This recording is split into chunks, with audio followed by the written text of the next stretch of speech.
Hello, my name is Blossoms and welcome back to another Genshin Impact video. And today we're going to be doing a little talent showcase of Diona, the new cryo archer. She's a fantastic support character and I'm definitely going to be implementing her into my team, and I'll go into why later. However, let's go ahead and jump right into her talents. So first off, we have her usual normal attack is the cat's line style.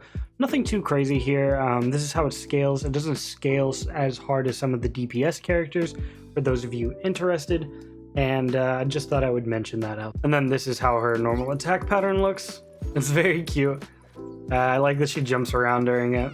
And then the charge attack is nothing too crazy easy either, just, you know, your usual cryo shot. For Diona's second talent here, we have Icy Paws. It fires an Icy Paw that deals cryo damage to opponents and forms a shield on hit. The shield's damage absorption scales based on Diona's max HP, and its duration scales off the number of Icy Paws that hit their target. So on press, it rapidly fires off 2 Icy Paws, giving you a shield, and then on hold, it fires off 5, giving you a shield, and then the shield created by the hold attack will gain a 75% damage absorption bonus. And the shield already has a 250% cryo damage absorption bonus as well, just to let you know. And then these are the attributes, and do note that the duration of the shield is based off per claw, as well as the cooldown, depending if you press or hold. And I believe the hold duration here is 5 claws, 5 times 1.8 should be like 9 seconds or 10 seconds, something like that. And then, so, you know, you only have about 5 seconds of downtime there. And then when you fire off the 2, it's 2 times 1.8 is a little bit over 3, I believe, or 3 point something. And then so you only have like 3 seconds of, you know, downtime here. It scales pretty well, 41.9% per paw. I think it does go up quite significantly through each level up. I haven't been able to level her up to actually show that yet. But from what I've heard, it's a very good burst ability that also gives you a shield, which is something to take into consideration when wondering if you want her to be a support on your team or not. And then this is what the press looks, just a quick 2-claw thing there, and you get this cute kitty shield. And then the hold actually jets you back a bit and fires 5, dealing more damage and giving you a shield that lasts much longer. And, you know, this obviously goes to other characters and whatnot as well, and disappears after its duration. And then you only have a little bit of downtime before you can shoot it again. For Diona's third talent here, we have our Elemental Burst. It tosses out a special cold brew that deals AoE cryo damage and creates a drunken mist in an AoE. It deals continuous cryo damage to opponents within the AoE and continuously regenerates the HP of characters within the AoE. This is a very strong ability. It does pretty solid damage, nothing too crazy. However, you know, it also heals you at the same time. Pretty cool. The duration is 12 seconds, the cooldown is 20, so you do have like 8 seconds of downtime if you're looking to spam the Elemental Burst, but it does have a higher energy cost, around 80, so I wouldn't be expecting that too much, you know, but it's still a very great ability, and we'll go ahead and show it off here in just a second. Here we are in a little combat scenario. We're going to test out how much damage it does and how good of healing it does. Do keep in mind there's only talent level 1 and Diona's artifacts aren't leveled up at all, and I'm AR 45, so these guys are much higher level. But we'll still go ahead and give it a shot here. We'll go ahead and make sure everybody's frozen too so they don't disturb us too much. And bam. So we're getting pretty good heals here, 1k per tick, and it's doing, you know, some decent damage here, but nothing too insane. I imagine it scales up, you know, fairly decently. And it doesn't heal the whole party, it only heals who's on the field, so that's important to note as well for those of you wanting to put her in her team. Alright, business taken care of. So yeah, that's how her third talent looks, and then for her fourth talent here, we have characters shielded by Icy Paws have their movement speed increased by 10% and their stamina consumption decreased by 10%. This is actually really nice. You know, this is going to help you in the evading department, you know, keeping your shield up even longer. Instead of tanking hits, you'll be able to dodge more. Just having that increased stamina consumption so you don't run out when you really need it, you know, which always seems to happen. Pretty solid passive, especially since you get Icy Paws so often. But moving on, we've got her fifth talent here, Drunkard's Farce. Opponents who enter the AoE of Signature Mix have 10% decreased attack for 15 seconds. This is really nice, especially since you're going to be trying to use it as a 1 damage and 2 heal. So you're going to be very close quarters there, so you're not going to want them to be dealing that much damage. So a little decrease in their attack is going to be fantastic. And I think that's just a really solid passive.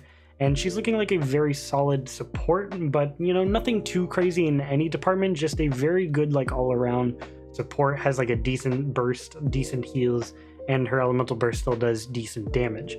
And then finally, for her last and passive talent, here we have complimentary bar food. When a perfect cooking is achieved on a dish with restorative effects, there will be a 12% chance to double the product.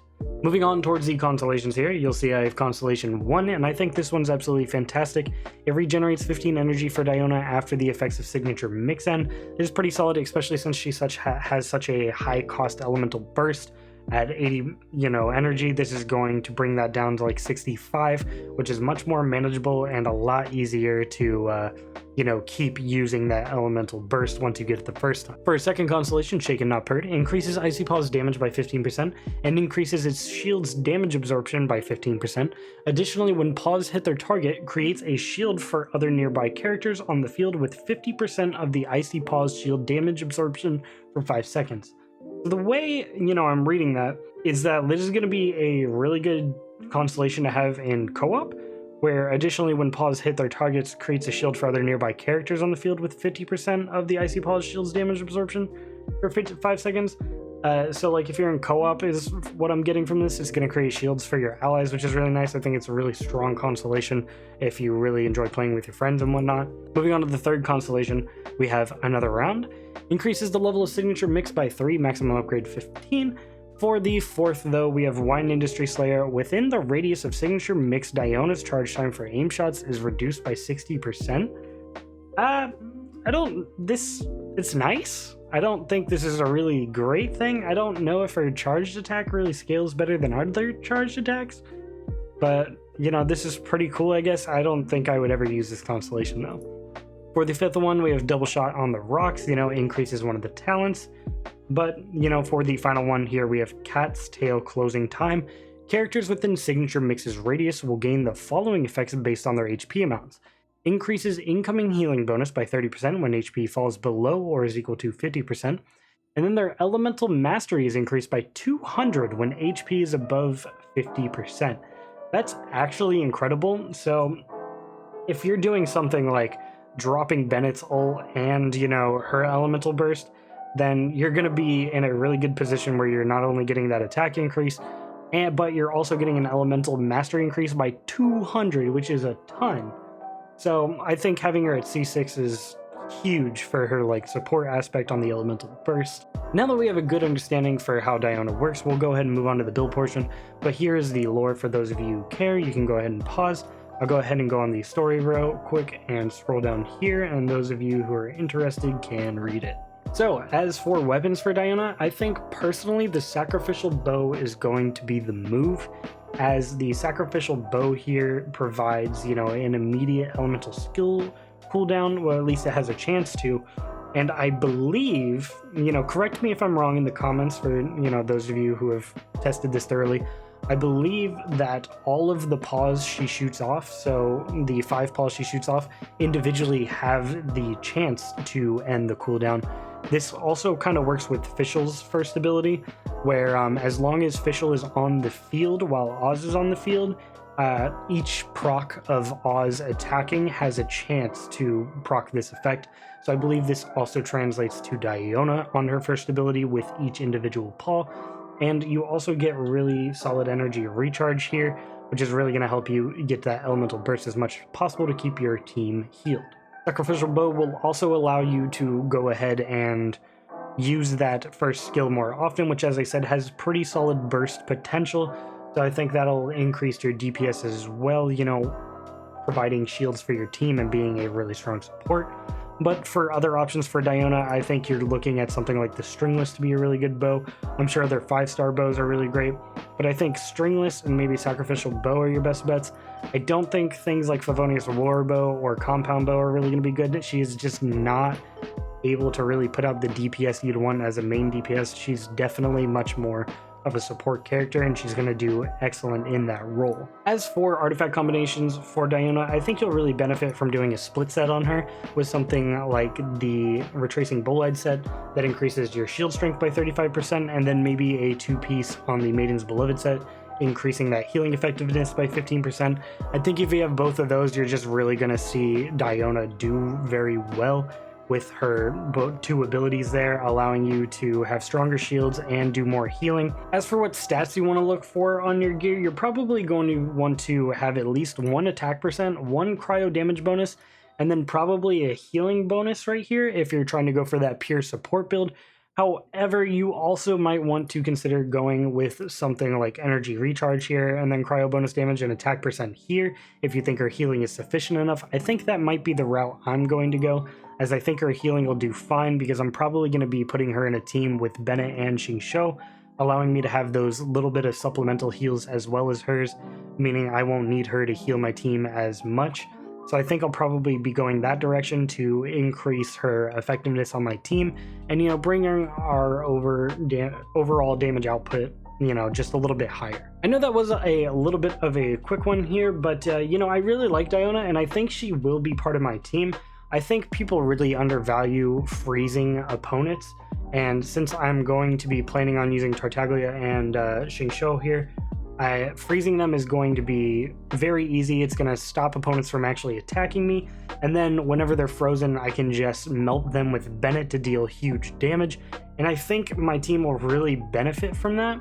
I think other things that I would probably replace Diona for is maybe like something like Fischl if I think Bennett and Xingqiu's healing is enough, but you know, I think she is probably a really strong support for my team and can really dish out some good quality of life to just kind of the battles that I'm in, because freezing opponents, as I said, I think is highly underrated and something you might want to consider when picking your healer and considering Diona for your team. However, I believe that's going to be it for the video. Leave a like if you enjoyed, comment below for more. Up next is Beidou. I know some of you are waiting, but Beidou is next.